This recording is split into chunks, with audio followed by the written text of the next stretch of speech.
رہے.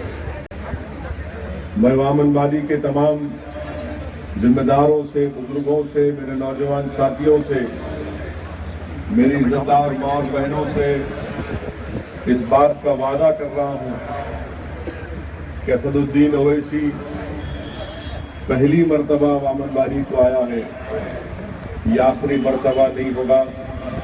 میں جب تک زندہ رہوں گا بار بار آتا ہوں، اور انشاءاللہ تعالی میری زندگی کا مقصد ایک ہی ہے کہ کمزور طبقات کو، چاہے وہ مسلمان ہو یا دلت ہو، ان تمام کو ان کا حقوق ملے، ان کا حق ملے. اور اللہ سبحانہ جب اسد الدین اویسی کے جسم میں آخری سانس کو برقرار رکھے گا، میں یہ جدوجہد جاری رکھوں گا، اپنی کوشش کرتا رہوں گا. کامیابی دینا اللہ کا کام ہے، کوشش کرنا ہمارے ہاتھ میں. ہم کوشش کریں گے، پورے اخلاص کے ساتھ جدوجہد کریں گے، اور جو کام خالص اللہ کے لیے کیا جاتا ہے، جس میں اخلاص ہوگا، جس میں جستجو کریں گے، اگر آپ محنت اور قربانی دینے کے لیے تیار رہیں گے تو یقیناً اللہ سبحانہ و تعالی آپ کو اور ہم کو ضرور اس سفر میں کامیابی سے ہمکنار کرے گا. میں یہاں پر اس شخصیت کا نام لیے بغیر اپنی بات کو آگے نہیں لے جا سکتا جس نے ہندوستان کی اس مظلوم قوم کو ایک پیغام دیا تھا، اور وہ ایسے وقت میں پیغام دیا جب ملک کو آزادی تو مل چکی تھی، ملک کے 2 ٹکڑے بھی کر دیے گئے تھے، اور جس وقت ہم پریشان تھے، جس وقت ہم فکر مند تھے کہ ہمارے مستقبل کا کیا ہوگا، ایسے وقت میں قائد ملت حضرت اسماعیل رحمۃ اللہ علیہ نے ہم تمام کو یہ پیغام دیا کہ ملک آزاد ہو چکا ہے، اور آزاد ہندوستان میں ہم کو اگر ہمارے مسائل کو حل کروانا ہے، انجسٹس کا خاتمہ کرنا ہے، نوجوانوں کا مستقبل کو اگر اچھا کرنا ہے، سینس آف سیکورٹی پیدا کرنا ہے، ہم کو اپنے مذہب پر پورے عزم اور وقار کے ساتھ اگر چلنا ہے، تو حضرت اسماعیل نے ہم سے کیا کہا کہ ایک سیاسی طاقت بنو، ایک پولیٹیکل فورس بنو. اور وہی کام سرزمین دکن پر عبد الواحد اویسی نے دوبارہ مجلس اتحاد المسلمین کا احیا کیا، اس کو ریوائیو کیا. جس وقت حضرت اسماعیل رحمت اللہ علیہ یہ بات کہہ رہے تھے، اسی کے چند سال بعد حیدرآباد میں عبد الواحد اویسی نے اس بات کو دہرایا، مجلس اتحاد المسلمین کا احیا کیا گیا، اور قریب 60 سال کا ایک لمبا عرصہ ہو چکا ہے مجلس اتحاد المسلمین انتخابی میدان میں حصہ لے رہی ہے. مجلس اتحاد المسلمین کو ہندوستان کی جمہوریت پر اٹوٹ بھروسہ ہے. ہماری لڑائی کسی مذہب کے خلاف نہیں تھی، نہ کبھی رہے گی. ہماری لڑائی ہندوستان کے 90% عوام کے حقوق اور ان کے انصاف کے لیے ہے. جو 10% عوام جو ہندوستان کے اقتدار کی کرسیوں پر ظالم کی طرح قبضہ کر کر بیٹھ کر مظلوموں کو ان کا حق نہیں دے رہے، ہماری لڑائی ان 90% عوام کے لیے ہے جو آج تڑپ رہی ہے، ترس رہی ہے انصاف کے لیے. اور آج اس عوام کو انصاف دلانا ہم تمام کی اہم ذمہ داری ہے. میرے عزیز دوستوں اور بزرگوں، یہ مجلس پارٹی کا پیغام ہے. مجلس کیا چاہتی ہے کہ مسلم اقلیت کے ساتھ ساتھ دلت طبقے کو بھی انصاف ملے. بابا صاحب امبیڈکر کے اس خواب کو پورا کرنا ہے سوشل جسٹس کا. انہائلیشن آف کاسٹ کو اگر ہم پورا دیکھنا چاہتے ہیں تو ضروری ہے کہ ہم ایک پولیٹیکل فورس بنے، اور ہندوستان کا کانسٹیٹیوشن، ہمارا آئین ہم کو اس بات کی اجازت دیتا ہے کہ ہم ایک سیاسی طاقت بنے۔ حضرت اسماعیل رحمت اللہ علیہ کا خواب جو تھا اس کو پورا کرنا ہے۔ کوئی حضرت اسماعیل رحمت اللہ علیہ کو خراج عقیدت دے کر یہ نہیں کہہ سکتا کہ میں اسماعیل رحمت اللہ علیہ کا کام کر رہا ہوں۔ ہم کو ایک پولیٹیکل فورس بننا ہے، مستقبل کے فیصلے ہم کریں گے۔ آج ملک کو آزاد ہو کر قریب 70 سال کا ایک لمبا عرصہ ہو چکا، اور بار بار ہم سے یہ کہا گیا کہ دیکھو تمہارے مستقبل کے فیصلے، تمہارے فیوچر کے ڈیسیشنز ہم لیں گے، تم ہمارے ساتھ رہو۔ ہم نے ان تمام کا آنکھ بن کر بھروسہ کیا، مگر میرے بھائی ہم نے کیا حاصل کیا؟ ان تمام نے ہمارا ووٹ تو حاصل کیا، ہمارے ووٹ کی بنا پر اقتدار کی کرسیوں پر بیٹھ گئے، ان کو پاور ملا، یہ چیف منسٹر بنے، یہ پرائم منسٹر بنے، بڑے بڑے منسٹر بنے، مگر ہم کو کیا ملا؟ ہم کو کچھ نہیں ملا۔ یہ میں اس لیے کہہ رہا ہوں کہ لوگ اسد الدین اویسی کی تقاریر پر، سپیچ پر کہتے ہیں کہ یہ شخص بھڑکاؤ بھاشن دیتا۔ میں آپ کے سامنے وہ بات کر رہا ہوں، میری بات سن کر بہت سے لوگ ناراض ہو جاتے ہیں، مگر میری بات کا جواب دینے کے لیے کسی کے پاس دلائل نہیں ہے، فیکٹس اور فگرز نہیں ہے۔ میں سٹرکچر کمیٹی کے حوالے سے پوچھنا چاہتا ہوں، ہندوستان کی اقتدار پر جس پارٹیوں کا قبضہ رہا، تمل ناڈو میں مختلف پارٹیاں اقتدار پر رہیں، بتائیے آپ نے ہم سے انصاف کیا یا نہیں کیا؟ میں کوئی مکسر گرائنڈر فری میں دینے کی بات نہیں کر رہا ہوں۔ مکسر گرائنڈر سے یقیناً گھر میں کچھ فائدہ ہو جائے گا، مگر کیا مکسر گرائنڈر سے نوجوانوں کے خواب پورے ہوں گے؟ کیا مکسر گرائنڈر سے ہمارے کو روزگار ملے گا؟ کیا مکسر گرائنڈر دینے سے یا کوئی اور آ کر کہے گا فری میں یہ لے لو؟ میں آپ سے کہہ رہا ہوں کہ اپنا ووٹ فری میں مت دو۔ آپ کے ووٹ کی قیمت ہے، آپ کے ووٹ کی اہمیت ہے، اور اس ووٹ کی ایک طاقت ہے۔ اگر آپ اپنی طاقت کو سمجھیں گے تو مکسر گرائنڈر کی جگہ آپ کو گھر لا کر دیں گے، مکسر گرائنڈر کی جگہ آپ کو تمام چیزیں حل کر دیں گے۔ میں آپ سے یہ بتانا چاہ رہا ہوں کہ سٹرکچر کمیٹی کی رپورٹ ہمارے سامنے ہے، کیا انصاف کیا گیا؟ رنگناتھ مشرا کمیشن کی رپورٹ ہمارے سامنے، کیا انصاف کیا گیا؟ 2014 میں پروفیسر کنڈو کمیٹی کی رپورٹ آئی، اور کنڈو کمیٹی کی رپورٹ نے بھی یہی کہا کہ پورے ہندوستان میں اگر سب سے زیادہ اسکول ڈراپ آؤٹ ہوتا ہے 11 سال کی عمر میں، جو بچہ 11 سال کی عمر میں اسکول کو جانا ہے، جو بچہ 11 سال کی عمر میں اگر اسکول کو نہیں جائے گا تو زندگی اس کی خراب ہو جاتی ہے۔ بتائیے، سوال مسلمان، ہندو، دلت کا نہیں ہے۔ ہندوستان میں جتنے لوگ ہیں جن کو اللہ نے اولاد دیا، ہر وہ ماں باپ یہ چاہتا ہے کہ میرا بچہ یا بچی تعلیم یافتہ ہو، وہ یہ چاہتا ہے کہ میرا بچہ اسکول کو جا کر پڑھ لکھ کر کامیاب ہو جائے۔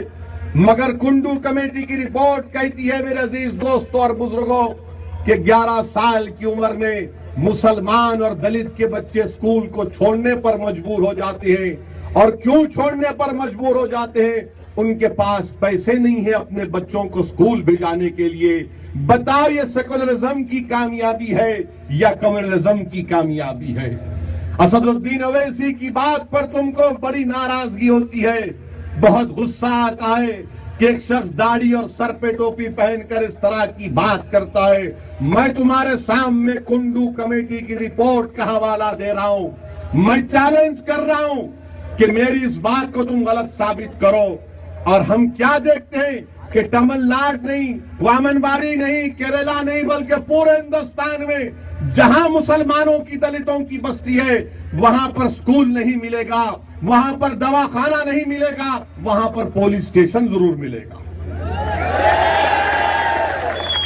کیوں ملے گا؟ ہم پڑھنا چاہتے ہیں، ہم ہاسپٹل چاہتے ہیں، تو گورنمنٹ بولے گی نہیں، پہلے پولیس اسٹیشن کھول دو یہاں پر۔ سکولوں میں ہمارے بچے نہیں ہیں میرے بھائی، کالجز میں ہمارے بچے نہیں ہیں میرے عزیز نوجوانوں۔ سچر کمیٹی کہتی ہے کہ 100 بچے اگر ہندوستان میں گریجویٹ ہوتے ہیں تو 3 مسلمان گریجویٹ ہوتے ہیں۔ اس کا ذمہ داری ہم پر بھی عائد ہوتی ہے، میں مانتا ہوں، مگر کیا پاور میں بیٹھنے والوں کی ذمہ داری نہیں ہے؟ چیف منسٹر بن کر بیٹھنے والوں کی ذمہ داری نہیں ہے؟ پرائم منسٹر بن کر بیٹھنے والوں کی ذمہ داری نہیں ہے؟ کیا انڈیا کا کانسٹیٹیوشن نہیں کہتا رائٹ ٹو ایکوالٹی بیفور لا؟ کیا ہندوستان کا کانسٹیٹیوشن آرٹیکل 15 اور 16 کی بات نہیں کرتا؟ کیا ہندوستان کے کانسٹیٹیوشن میں فنڈامنٹل رائٹ آرٹیکل 25 نہیں ہے؟ کیا ہندوستان کے کانسٹیٹیوشن میں آرٹیکل 29 30 نہیں ہے؟ بتاؤ کیا تم بھول گئے ان تمام فنڈامنٹل رائٹس کو؟ 100 میں سے 3 بچے ہمارے گریجویٹ ہوتے، ہم کہاں پر بڑی تعداد میں؟ تو جیلوں میں سب سے زیادہ ہم ہیں، تامل ناڈو کے جیلوں میں ہم زیادہ ہیں، ہندوستان کے پورے جیلوں میں سب سے زیادہ مسلمان اور دلت ہیں۔ 14% اگر مسلمانوں کی آبادی ہے تو نیشنل کرائم ریکارڈز بیورو کا سروے کہتا ہے کتنے 14% اگر 14% مسلم، تو نیشنل کرائم ریکارڈ بیورو کہتا ہے کہ 26-27% مسلمان جیلوں میں۔ یہ سیکولرزم ہے آپ کا۔ میں تو بدنام ہوں، میں دنیا کا سب سے خراب آدمی ہوں، مانتا ہوں، میں سب سے خراب میں ہوں، مگر آپ دودھ کے دھلے ہوئے ہیں نا۔ تم راجہ ہریش چندر کی اولاد ہو، پھر ہم سے ظلم کیوں کر رہے؟ جا کر بولے گا کہ مجھ سے انصاف کرو، میرے بچوں کو سکول دو، وامن باڑی میں میرا کاروبار ہے چمڑے کا۔ کیا پولوشن یہی ہوتا؟ تامل ناڈو میں پولوشن نہیں ہوتا کیا؟ پولوشن پولوشن پولوشن پولوشن، ارے پولیٹیکل پولوشن کی بات کرو، انوائرمنٹ پولوشن کی کب تک بات کرو گے پولیٹیشن لوگوں؟ پورے دنیا میں پولوشن، مگر نہیں وامن باڑی میں پولوشن۔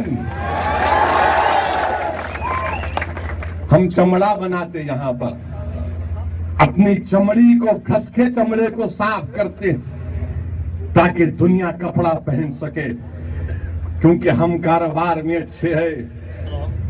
کامن ٹریٹمنٹ پلانٹ ہے، ایفلوئنٹ ٹریٹمنٹ پلانٹ ہے، ریورس آسماسس ہے، سب ہے، مگر نہیں، کچھ تو بھی ڈالنا بیچ میں آبسٹیکل ہے، اسپیڈ بریکر۔ ایسا کرنا تھا، یہ خراب ہو رہا، وہ پانی خراب ہو رہا، کیا کرنا پھر ہم؟ میرے بھائی، یہ ہمارے مسائل ہیں، اس کو حل اگر آپ کرنا چاہتے ہیں تو اپنی پارٹی کو مضبوط کریے۔ یقیناً آپ کے دل میں سوال پیدا ہو رہا ہوگا کہ اسد الدین اویسی اور اس کی پارٹی مجلس اچانک الیکشن سے پہلے کیوں آئے؟ میرے بھائی، آپ کے دل میں اگر یہ سوال پیدا ہوتا ہے تو واجبی سوال ہے، فیئر کوسچن ہے، مگر یہ بات یاد رکھیے، اگر میں نہیں آتا، ہماری پارٹی نہیں آتی، اگر اقبال اور وکیل نہیں آتے تو آپ بولتے تم اس وقت کیوں نہیں آئے تھے؟ ہم کم سے کم آپ کے سامنے آ گئے، ہم کم سے کم آپ کے درمیان میں آ گئے، ہم کم سے کم آپ کے گھر تک پہنچ چکے ہیں۔ اور میرا ماننا یہ ہے کہ وامن باڑی کا آپ کا ایک ایک گھر میرا گھر ہے، وامن باڑی کا ایک ایک دروازہ میرا دروازہ ہے، وامن باڑی کا ایک ایک بچہ میرا بھائی ہے، وامن باڑی کی ایک ایک خاتون میری ماں ہے، یہ میرے بزرگ ہیں، کیونکہ تمہارا اور میرا رشتہ خون کا نہیں ہوگا، مگر تمہارا اور میرا وہ رشتہ ہے جو دنیا کی کوئی طاقت توڑ نہیں سکتی، وہ کلمے کا رشتہ۔ اور میں آپ سے وعدہ کر رہا ہوں، پھر سے کہہ رہا ہوں کہ اویسی ایک مرتبہ نہیں آئے گا بلکہ بار بار آئے گا، اتنا یہاں پر آئے گا کہ آپ تنگ ہو جائیں گے، بولیں گے اس کو کوئی دوسرا کام نہیں ہے، یہیں تو پکڑا انہیں۔ مگر میں آؤں گا میرے بھائی، میرے زندگی کا ایک ہی مقصد ہے، کیونکہ اللہ نے مجھے اگر زندہ رکھا، اگر اللہ نے مجھے کچھ قابلیت دی تو یقیناً مجھے یہ کام کرنا ہے، ایک شعور کو بیدار کرنا ہے۔ ہم ڈر ڈر کر خوف کی زندگی نہیں گزار سکتے میرے بھائی۔ آج ہم بابا صاحب امبیڈکر کا نام تو لیتے ہیں، مگر تامل ناڈو میں ایک دلت اپنے ماں اور باپ کی لاش کو اٹھا کر روڈ پہ سے نہیں جا سکتا۔ بتاؤ یہ کون سا خراج عقیدت ہم پیش کر رہے ہیں بابا صاحب امبیڈکر کو؟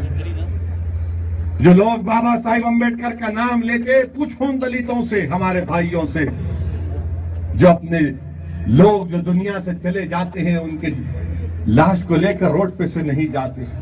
انڈین ایکسپریس کی رپورٹ ہے کہ پولیس کو اٹھا کر لے کر جانا پڑا اس کی لاش کو، اور کیا گناہ تھا، کیا جرم تھا کہ وہ دلت ہے۔ میرے بھائی سمجھو، میں آپ کو جذبات میں لانے کے لیے نہیں کہہ رہا ہوں، بلکہ حقیقت پسندی کی آپ کے سامنے بات کر رہا ہوں۔ اس پر آپ تمام کو غور کرنے کی ضرورت ہے۔ تامل ناڈو میں 9% مسلمان مسلم مائنارٹی ہیں۔ کتنا بجٹ ہے آپ کا معلوم آپ کو؟ تامل ناڈو میں 2015-16 میں مائنارٹیز کا بجٹ 116 کروڑ روپے خالی۔ اگر بیکورڈ کلاس مائنارٹیز ملا لیے تو 764 کروڑ آتا۔ آپ کو معلوم جس اسٹیٹ سے میں آتا ہوں تلنگانہ، جہاں پر مائنارٹیز کا بجٹ کیا ہے اس سال کا، مسلمان مائنارٹیز ملائے تو 15-16% ہو جاتے، مسلم کرسچین سکھ جین ملائے تو 1300 کروڑ بجٹ ہے تلنگانہ میں مائنارٹیز کا، جس میں سے خالی بچوں کی اسکالرشپ کے 350-400 کروڑ روپے، یہاں پر 106 کروڑ روپے اسکالرشپ کا اماؤنٹ پورے مائنارٹیز کے لیے۔ یہ نا انصافی نہیں ہے تو کیا ہے؟ یہ اپورچونزم نہیں ہے تو کیا ہے؟ کون اس کو صحیح کرے گا؟ تامل ناڈو کے اسمبلی میں کوئی ایک آدمی کو بھجاؤ، آپ بہت کو ووٹ ڈالیں نا، سب عقل مندوں کو ووٹ ڈالے، سب جینیس ہے، سب آئنسٹائن ہے، ایک مرتبہ ایک ایموشنل آدمی کو تامل ناڈو کے اسمبلی میں بھجاؤ آپ، جو جا کر آپ کی بات کرے گا، جو ان کی بات نہیں کرے گا، آپ کی بات کرے گا، آپ کے دل کی بات کرے گا۔ اسی لیے ضروری ہے کہ پولیٹیکل ڈیموکریسی میں یاد رکھیے مسلمان ایک سوشل گروپ ہیں، مسلمان ایک سوشل گروپ ہیں، اور اس سوشل گروپ کو اٹھانے کے لیے، ایمپاور کرنے کے لیے، طاقتور بنانے کے لیے، انصاف دلانے کے لیے، حقوق دلانے کے لیے، نوجوانوں کو ان کا مستقبل اچھا دکھانے کے لیے ضروری ہے کہ کوئی لڑنے والا ہو۔ بہت ہو گئی چمچا گیری، اب چمچا گیری نہیں کرنا میرے بھائی، یہ کب تک؟ یہ نہیں چلنے والا، آپ بہت ہو چکا ہے، اب جاگو، یہ آپ کا مستقبل ہے، جاگو، آپ کو اٹھنا ہے میرے بھائی، یہ جدوجہد کرنا ہے آپ کو۔ اور پھر ہم کیا دیکھتے ہیں میرے عزیز دوستوں اور بزرگوں، کہ پارلیمنٹ کا الیکشن ہوا، ہندوستان کی عوام نے بی جے پی کو کامیاب کیا، 31% ووٹ حاصل کیے، اور مسٹر موڈی ہندوستان کے پرائم منسٹر بن گئے۔ جب وہ اسپیچز دے رہے تھے پارلیمنٹ الیکشن میں، بولتے تھے متروں ہم ایسا کریں گے، ہم وہ کریں گے، ہم ہر چیز کریں گے، بلیک منی لانے کی بات کیے تھے، بولے تھے کہ ہر ہندوستانی کی عوام کے بینک اکاؤنٹ میں 15 لاکھ ہوگا۔ 2 سال ہو گئے، 15 لاکھ تو چھوڑو، 15 پیسے نہیں آئے، اور 9,000 کروڑ لے کے وجے مالیا لندن بھاگ گیا، کوئی پوچھنے والا نہیں ہے۔ متروں 9,000 کروڑ لے کے بھاگ گیا انہیں، آپ بھی فارن ٹور پہ تھے، انہیں بولا میں بھی فارن ٹور پہ جاتا ہوں، 9,000 کروڑ لے کے انہوں بھاگ گئے ادھر۔ اب پینما کی فائلز آئی، اس میں معلوم ہو رہا کہ بڑے بڑے ایکٹروں کے پیسے باہر ممالک میں۔ کیا ہو رہا ہے ہمارے ملک میں؟ نہ غریب کو کھانے کو کھانا ہے،